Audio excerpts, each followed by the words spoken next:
नमस्ते दोस्तों। आज की कहानी का नाम है दर्द की सिलवटें। चलिए शुरू करते हैं बिना देर किए। शहर के बाहरी इलाके में एक चमकदार इमारत खड़ी थी, लाइफ केयर हॉस्पिटल। बाहर से देखने में ये 5 सितारा होटल जैसा लगता था, लेकिन अंदर की हकीकत कुछ और थी। यहाँ काम करती थी रिया, एक युवा नर्स। रिया गरीब परिवार से थी। उसके पिता एक मजदूर थे जो एक हादसे में चल बसे थे। माँ ने किसी तरह उसे नर्सिंग की पढ़ाई करवाई थी। रिया को उम्मीद थी कि इस नौकरी से वो अपनी छोटी बहन की पढ़ाई पूरी करवा सकेगी और परिवार को गरीबी से बाहर निकाल सकेगी। लेकिन लाइफ केयर में आने के बाद उसकी जिंदगी एक दर्द भरी कहानी बन गई। रिया की ड्यूटी वार्ड नंबर 7 में थी, जहां ज्यादातर गरीब मरीज आते थे। वो गांव से आते छोटी मोटी बीमारियों के साथ, लेकिन यहाँ आने के बाद उनकी जिंदगी कर्ज के बोझ तले दब जाती। रिया ने जल्दी ही देख लिया कि ये अस्पताल कोई इलाज केंद्र नहीं, बल्कि एक लूट का अड्डा था। डॉक्टर साहब, मुख्य सर्जन डॉक्टर वर्मा बड़े शानदार लगते थे। सफेद कोट, मुस्कुराता चेहरा, लेकिन उनकी आंखों में लालच चमकता था।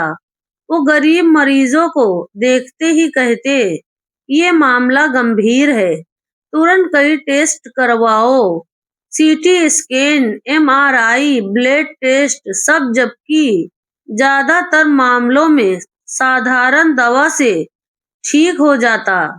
रिया जानती थी कि ये टेस्ट जरूरी नहीं होते। अस्पताल की अपनी लैब से डॉक्टर को हर टेस्ट पर 40-50% कमीशन मिलता था। एक गरीब मजदूर का बेटा बुखार में आया था, लेकिन डॉक्टर वर्मा ने उसे कैंसर का शक बताकर अनावश्यक बायोप्सी करवा दी। बिल लाखों में पहुंच गया और मरीज की हालत और बिगड़ गई। फिर आते थे अनावश्यक ऑपरेशन। डॉक्टर वर्मा का टारगेट था हर महीने कम से कम 20 सर्जरी, हिस्टेरेक्टोमी, एजियोप्लास्टी, घुटने की सर्जरी। जो जरूरी नहीं उसे भी जरूरी बता देते। एक गरीब औरत को पेट दर्द की शिकायत थी, लेकिन डॉक्टर ने कहा गांठ है, तुरंत ऑपरेशन। ऑपरेशन के बाद पता चला कि कुछ नहीं था। औरत कर्ज में डूब गई। उसका पति खेत बेचने को मजबूर हुआ। रिया ने देखा कि ऐसे कई मामले थे जहां स्वास्थ्य अंग निकाल लिए जाते या अनावश्यक स्टेंट डाले जाते। अस्पताल के मैनेजमेंट डॉक्टर सैलरी के अलावा बोनस देता था। जितने ज्यादा बिल उतना ज्यादा पैसा। ओवर बिलिंग तो रोज की बात थी। एक मरीज को आईसीयू में रखा जाता, जबकि उसे सामान्य वार्ड में काफी था। डॉक्टर के विजिट के लिए रोज हजारों चार्ज, जबकि वो आते ही नहीं। कंज्यूमेबल्स, ग्लव्स, सुई, कॉटन का बिल इतना इतना कि एक साधारण इलाज में लाखों लग जाते। गरीब मरीजों को आयुष्मान कार्ड का लालच देकर बुलाया जाता, फिर फर्जी बिल बनाकर क्लेम कर लिया जाता। कभी मृत मरीज के नाम पर भी बिलिंग होती। रिया को याद है एक किसान जो हार्ट अटैक से आया था। इलाज में देरी की गई क्योंकि उसके पास कैश नहीं था। जब परिवार ने कर्ज लिया तब इलाज शुरू हुआ, लेकिन तब तक देर हो चुकी थी। मौत के बाद भी बिल में अतिरिक्त दिन जोड़ दिए गए। रिया का दिल रोज टूटता। वो मरीजों से बात करती, उन्हें समझाती कि सब टेस्ट जरूरी नहीं, लेकिन डॉक्टरों की धमकी से डरती। एक दिन उसने देखा कि एक गरीब औरत के बच्चे को अनावश्यक कीमोथेरेपी दी जा रही थी, जबकि कैंसर था ही नहीं। रिया ने विरोध किया तो मैनेजर ने कहा चुप रहो, वरना नौकरी जाएगी। यहाँ सब चलता है, डॉक्टर को कमीशन चाहिए, अस्पताल को प्रॉफिट। रिया रोती, रातें करवटें बदलती गुजारती। वो सोचती, मैं यहाँ क्यों हूँ? लोगों की मदद के लिए आई थी, लेकिन लूट का हिस्सा बन गई हूँ। एक दिन एक बुजुर्ग मरीज ने उसे कहा, बेटी ये डॉक्टर भगवान नहीं शैतान है, गरीबों का खून चूसते हैं। रिया का मन टूट गया। उसने फैसला किया कि वो चुप नहीं रहेगी। उसने कुछ दस्तावेज चुराए, फर्जी बिल, कमीशन की लिस्ट। वो पुलिस के पास जाने वाले थी या मीडिया को बताने वाली थी, लेकिन अस्पताल के मालिक को शक हो गया। वो बड़े लोग थे, पुलिस से लेकर नेताओं तक सेटिंग। अब रिया खतरे में थी। क्या वो सच बाहर ला पाएगी या अस्पताल के राज हमेशा दबे रहेंगे? क्या कोई गरीब मरीज फिर लूट कर शिकार बनेगा? रिया की उंगलियां कांप रही थी। उसके बैग में एक पेन ड्राइव थी जिसमें उसने पिछले 3 महीने के सारे फर्जी बिल, कमीशन की लिस्ट और कुछ मरीजों के गलत ऑपरेशन के रिकॉर्ड कॉपी कर लिए थे। उस रात ड्यूटी खत्म होने के बाद वो चुपके से अस्पताल से निकली। बाहर ठंडी हवा लगी तो उसका बदन सिहर उठा, लेकिन डर से ज्यादा गुस्सा था। अगले दिन सुबह उसने फैसला किया कि वो एक पत्रकार से मिलेगी। शहर में एक नाम था, अंजलि शर्मा, एक छोटे न्यूज पोर्टल की रिपोर्ट थी जो भ्रष्टाचार की खबरें करती थी। कई बार उसकी खबरों से बड़े लोग फंस चुके थे। रिया ने उसे फोन किया, आवाज लड़खड़ाई, लेकिन उसने कहा, मुझे लाइफ केयर हॉस्पिटल के बारे में कुछ बताना है, बहुत बड़ा घोटाला है। अंजलि तुरंत राजी हो गई। दोनों एक पुराने कैफे में मिले। रिया ने पेन ड्राइव दी और सारी बातें बताई। कैसे डॉक्टर वर्मा ने मैनेजमेंट मिलकर गरीबों को लूटते हैं, कैसे आयुष्मान कार्ड का दुरुपयोग होता है, कैसे अनावश्यक सर्जरी करके कमीशन कमाते हैं। अंजलि ने सब सुना, फिर कहा, ये बहुत बड़ा मामला है, लेकिन सावधान रहना। अस्पताल के मालिक राकेश गुप्ता के बड़े कनेक्शन हैं, मंत्री, पुलिस, सब। अगर उन्हें पता चला तो तुम्हारी जान को खतरा हो सकता है। रिया डर गई, लेकिन पीछे नहीं हटी। अंजलि ने वादा किया कि खबर छपने से पहले सबूत चेक कर लेगी और कुछ और मरीजों से भी बात करेगी। दूसरी तरफ अस्पताल में हड़कंप मच गया। डॉक्टर वर्मा को पता चला कि कुछ फाइलें गायब हैं। सीसीटीवी चेक किया गया तो रिया पर शक हुआ। मैनेजर ने उसे बुलाया और धमकाया, तुमने कुछ लिया है ना, वापस कर दो वरना अच्छा नहीं होगा। रिया ने इनकार किया, लेकिन उसकी नौकरी तुरंत खत्म कर दी गई। अब रिया बेरोजगार थी। घर पर माँ रोने लगी, बेटी क्या कर रही है, उन बड़े लोगों से पंगा मत ले। लेकिन रिया का मन नहीं माना। उसने सोचा, अगर मैं चुप रही तो और कितने गरीब मरेंगे, कर्ज में डूबेंगे। 2 हफ्ते बाद अंजलि की खबर छपी, लाइफ केयर हॉस्पिटल, गरीबों की लूट का कारखाना। पूरी डिटेल्स, कुछ मरीजों के interview, bills, copy. Social media पर आग लग गई। लोग गुस्से में थे। कुछ पुराने मरीज ने भी शिकायत दर्ज करवाई। पुलिस को जांच शुरू करनी पड़ी, लेकिन राकेश गुप्ता चुप नहीं बैठा। उसने अपने मंत्री मित्र से बात की। जांच एक घटिया अफसर को दे दी गई, जो सब दबाने की कोशिश करने लगा। रिया को धमकियां आने लगी, अनजान नंबर से फोन, चुप हो जा वरना परिवार को देख लेंगे। एक दिन उसकी छोटी बहन स्कूल से लौट रही थी तो कुछ गुंडों ने पीछा किया। रिया का दिल बैठ गया। अब रिया अकेली नहीं थी। अंजलि ने कुछ एनजीओ से मदद ली। एक वकील मिला जिसने मुफ्त में केस लड़ने का वादा किया। कुछ और नर्सें और डॉक्टर भी आगे आए जो पहले डरते थे। उन्होंने भी गवाही देने का फैसला किया। लेकिन सबसे बड़ा झटका तब लगा जब डॉक्टर वर्मा ने रिया पर उल्टा मुकदमा ठोक दिया। चोरी का आरोप। पुलिस रिया को गिरफ्तार करने आई। रिया भागी नहीं, उसने कहा, मैं सच के लिए लड़ रही हूँ। अदालत में केस चला, मीडिया कवरेज बढ़ गया, देश भर में लोग बात करने लगे निजी अस्पताल की लूट के बारे में। कुछ और अस्पताल के भी राज खुलने लगे। क्या रिया जीतेगी? क्या डॉक्टर वर्मा राकेश गुप्ता को सजा होगी या पैसे और पावर के आगे सच दब जाएगा? जेल की ठंडी दीवारों के पीछे रिया पहली बार अकेली थी।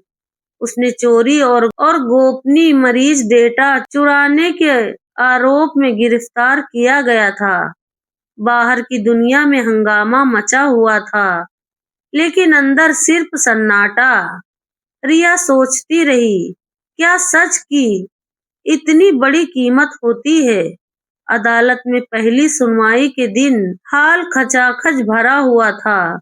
मीडिया, कैमरे, एनजीओ के लोग, कुछ पुराने मरीज और उनके परिवार। रिया को हथकड़ी में लाया गया। उसकी माँ रोती हुई आगे की पंक्ति में बैठी थी। अंजलि शर्मा भी वहां थी। उसने अपना फोन चालू रखा, लाइव स्ट्रीमिंग कर रही थी। वकील ने बहस शुरू की। सरकारी वकील ने कहा, ये लड़की अस्पताल की गोपनीय फाइलें चुराकर ब्लैकमेल करना चाहती थी। लेकिन रिया के वकील ने पेन ड्राइव के सबूत पेश किए, फर्जी बिल, कमीशन की एक्सेल सीट, मेल्स जहां डॉक्टर वर्मा और मैनेजमेंट के बीच पैसे के बंटवारे की बातें थी। कोर्ट रूम में सन्नाटा छा गया जब एक ऑडियो क्लिप चलाई गई। डॉक्टर वर्मा खुद कह रहे थे, इस गरीब को बोलो कैंसर है, कीमो दे दो, 10-15 लाख का बिल बन जाएगा। जज ने गंभीर चेहरे से कहा, ये मामला सिर्फ चोरी का नहीं लगता। स्वास्थ्य मंत्रालय और सीबीआई को सूचित किया जाए। रिया को अंतरिम जमानत मिल गई। बाहर निकलते ही लोग तालियां बजाने लगे। किसी ने फूलों की माला पहनाई, किसी ने शेरनी कहा, लेकिन रिया मुस्कुराई नहीं। उसे पता था कि लड़ाई अभी खत्म नहीं हुई। अगले कुछ हफ्तों में हवा पूरी तरह बदल गई। सीबीआई की रेड पड़ी लाइफ केयर हॉस्पिटल पर। सर्वर जब्त हुए, फाइलें सील हुई। डॉक्टर वर्मा को पूछताछ के लिए बुलाया गया, लेकिन उन्होंने बीमारी का बहाना बनाकर विदेश भागने की कोशिश की। एयरपोर्ट पर पकड़े गए। राकेश गुप्ता ने अपने मंत्री मित्रों पर दबाव डाला, लेकिन इस बार सोशल मीडिया और टीवी चैनलों पर इतना शोर था कि सरकार को झुकना पड़ा। एक विशेष जांच टीम बनी। देश भर में लोग सड़कों पर उतर आए। नो मोर हॉस्पिटल लूट के बैनर लिए लोग प्रदर्शन कर रहे थे। कई और शहरों के निजी अस्पताल से भी शिकायतें आने लगी। कुछ और नर्सें और डॉक्टर सामने आए। एक ने बताया कि कैसे उन्हें टारगेट किया जाता है। हर मरीज से कम 2 लाख का बिल बनाओ वरना सैलरी कटेगी। रिया अब घर पर थी, लेकिन रात को सो नहीं पाती। धमकियां अभी भी आती थी। एक रात उसकी माँ को फोन आया, अपनी बेटी को समझा वरना कुछ अनहोनी हो जाएगी। रिया ने पुलिस में शिकायत की, लेकिन पुलिस अभी भी गुप्ता के प्रभाव में थी। अब सबसे बड़ा सवाल था, क्या सबूत कोर्ट में टिक पाएंगे? गुप्ता के पास सबसे महंगे वकील थे। वो सबूतों को फर्जी बनाने की कोशिश कर रहे थे। एक गवाह, एक पुरानी नर्स अचानक गायब हो गई। अफवाह उड़ी कि उसे पैसे देकर चुप करा दिया गया। या उसका मुंह हमेशा के लिए बंद कर दिया गया। रिया को एक दिन अंजलि का फोन आया। सुन, एक नया सबूत मिला है अस्पताल के अंदर का। एक जूनियर डॉक्टर कैमरे पर बात करने को तैयार है, लेकिन वो डर रहा है। उसे सुरक्षा चाहिए। रिया ने कहा, मैं उससे मिलूंगी। रात के अंधेरे में दोनों एक सुनसान पार्क में मिले। जूनियर डॉक्टर की आंखों में डर था। उसने एक फोल्डर दिया जिसमें सैकड़ों मरीज के फर्जी ऑपरेशन के रिकॉर्ड थे। उसने कहा, मैंने इसलिए बचाए क्योंकि मेरे अपने पिता को भी इन्होंने लूटा था। लेकिन अगर मैं गवाही दूंगा तो मेरी नौकरी, मेरी जान सब खतरे में हो जाएंगे। रिया ने उसका हाथ पकड़ा और कहा, डर हम सबको लग रहा है, लेकिन अगर हम चुप रहे तो कल कोई और बेटी, कोई और माँ इस दर्द से गुजरेगी। अगली सुनवाई नजदीक थी।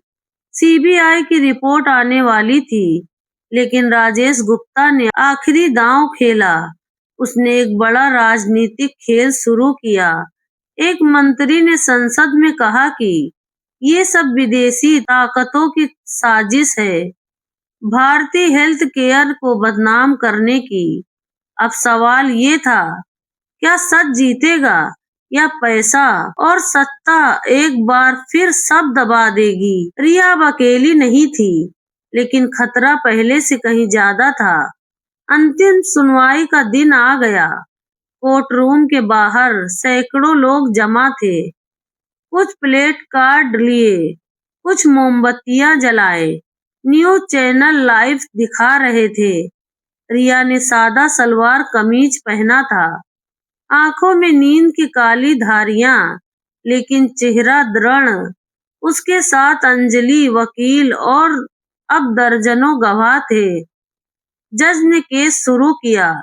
सीबीआई की रिपोर्ट पेश हुई। 200 से ज्यादा मरीजों के फर्जी बिल, 60 अनावश्यक सर्जरी, 14 करोड़ से ज्यादा गबन। डॉक्टर वर्मा और राजेश गुप्ता दोनों बेंच पर बैठे थे। गुप्ता अभी भी आत्मविश्वास से भरे लग रहे थे, जैसे हमेशा की तरह कोई सेटिंग हो जाएगी। पहला झटका तब लगा जब वो जूनियर डॉक्टर जिसे रिया पार्क में मिली थी, गवाह बॉक्स में खड़ा हुआ। उसका नाम था डॉक्टर अजय मेहता। उसने पूरी कसम खाकर कहा, मैंने खुद कई बार डॉक्टर वर्मा को निर्देश देते सुना, गरीब मरीजों को ज्यादा से ज्यादा टेस्ट और सर्जरी में डालो। कमीशन की लिस्ट मेरे पास भी आई थी। उसने वो सारे दस्तावेज कोर्ट में जमा कर दिए। कोर्ट रूम में सनसनी फैल गई। फिर एक के बाद एक गवाह आए। पुरानी नर्सें, कुछ ठीक हुए मरीज, एक फार्मासिस्ट जिसने बताया कि एक्सपायर्ड दवाएं ऊंचे दाम पर बेची जाती है। एक विधवा औरत ने रोते हुए कहा, मेरे पति को पेट दर्द था, इन्होंने किडनी की सर्जरी कर दी। कर्ज चुकाते चुकाते वो मर गए। गुप्ता के वकील ने क्रॉस क्वेश्चनिंग में सबको डराने धमकाने की कोशिश की। एक गवाह को कहा गया, तुम्हें पैसे मिले हैं ना यहाँ झूठ बोलने के लिए। लेकिन गवाह डटे रहे। रिया खुद गवाह बॉक्स में गई। उसकी आवाज नहीं कांपी। उसने कहा, मैं नर्स बनी थी लोगों को बचाने के लिए, लेकिन वहां रोज लोगों को लूटते और मारते देखा। मैं चुप नहीं रह सकती। आखिरी दिन जजमेंट का समय आया। कोर्ट रूम में सन्नाटा था। जज ने कहा, ये मामला सिर्फ एक अस्पताल का नहीं, पूरे सिस्टम की बीमारी है। डॉक्टर अशोक वर्मा और राकेश गुप्ता को धोखाधड़ी, आपराधिक साजिश और मेडिकल नेग्लिजेंस के तहत दोषी ठहराया जाता है। दोनों को 10 साल की श्रम कारावास और 40 करोड़ का जुर्माना। अस्पताल की लाइसेंस रद्द, सारे अवैध बिल वापस करने के आदेश। बाहर तालियों की गड़गड़ाहट की आवाजें आने लगी। रिया की माँ उसे गले लगाकर रोने लगी। अंजलि ने कहा, तुमने कर दिखाया, लेकिन कहानी यहीं खत्म नहीं हुई। जजमेंट के एक हफ्ते बाद सरकार को मजबूरन नया कानून लाना पड़ा।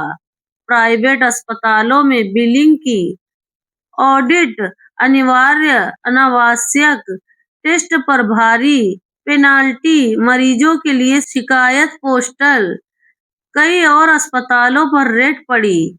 लाइफ केयर हॉस्पिटल को सरकारी कब्जे में ले लिया गया और उसे गरीबों के लिए फ्री ट्रीटमेंट सेंटर बना दिया गया। रिया को कई जगह से नौकरी के ऑफर आए, लेकिन उसने एक एनजीओ ज्वाइन कर लिया जो मेडिकल भ्रष्टाचार के खिलाफ काम करता था।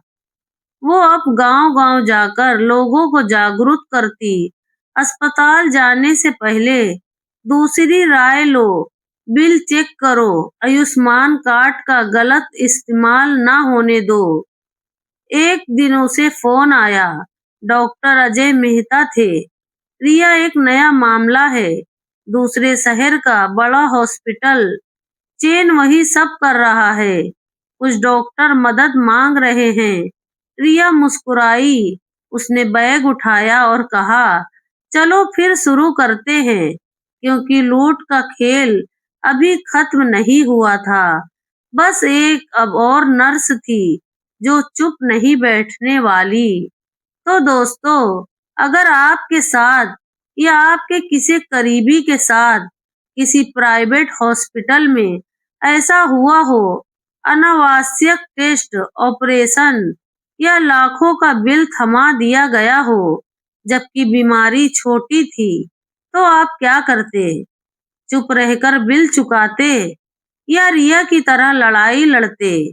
अपना अनुभव कमेंट बॉक्स में जरूर बताएं। और अगर आप हमारे चैनल पर नए हैं, तो लाइक करें और सब्सक्राइब जरूर करें, ताकि आने वाली वीडियो की नोटिफिकेशन आपको मिलती रहे। अपने दोस्तों के साथ शेयर करना ना भूलें। पूरी कहानी देखने का आप सबका दिल से धन्यवाद।